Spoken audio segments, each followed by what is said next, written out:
What do you get when you mix giant engines, massive chrome bumpers, and cars that are longer than most driveways? The biggest American cars ever built. From the 60s to the 80s, these land yachts ruled the highways. You won't believe just how big they really were. Stick around to find out which classic car is the biggest beast of them all. Quick poll: what's your dream car size? Do you like something compact and sporty, or are you all about that big, bold luxury? Let me know in the comments. Now imagine a car so huge it could barely fit in your garage. Think I'm exaggerating? Wait till you see some of these giants.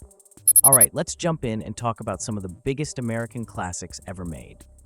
First up, the 1965 Dodge Custom 880. This car was a big deal, literally. It had a 361 cubic inch V8 engine and was 214.8 inches long. That's almost 18 feet. This car might seem big by today's standards, but back then, size was everything.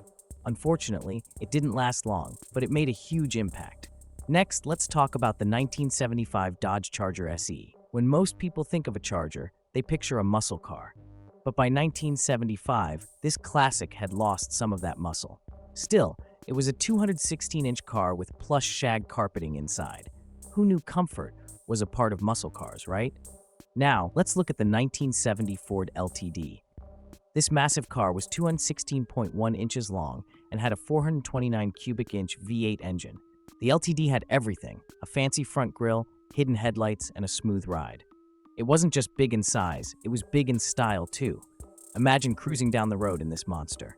And then there was the 1971 Buick Riviera. With its famous boat-tail rear end, this car was a true luxury beast. But here's the thing, it wasn't a big hit with buyers at the time. Even though it had a 455 V8 engine, some of the design features, like the full-flow ventilation system, didn't work out as planned. Still, it measured an impressive 225 inches in length. Speaking of big cars, how about the 1976 Cadillac El Dorado?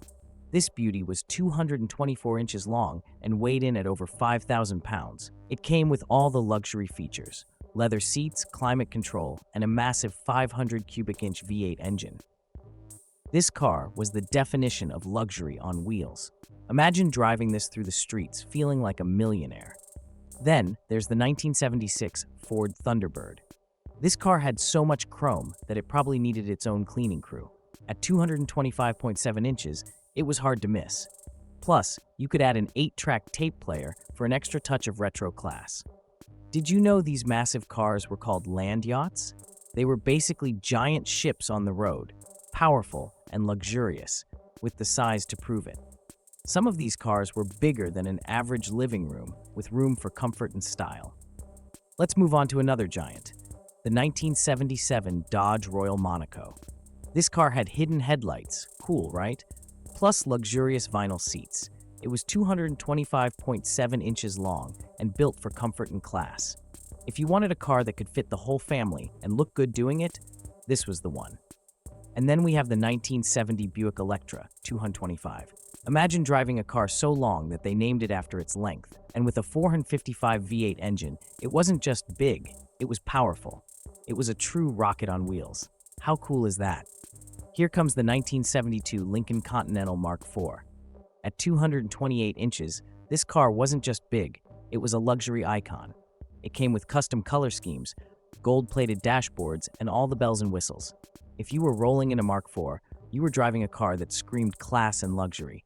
Now, it's time to hear from you. Which of these giant cars would you love to cruise in? Do you think bigger is always better, or do you prefer something smaller and faster? Drop your thoughts in the comments. I want to know what you think. And don't forget to hit that like button, subscribe, and ring the bell so you never miss out on more awesome car reviews. Let's keep the conversation rolling.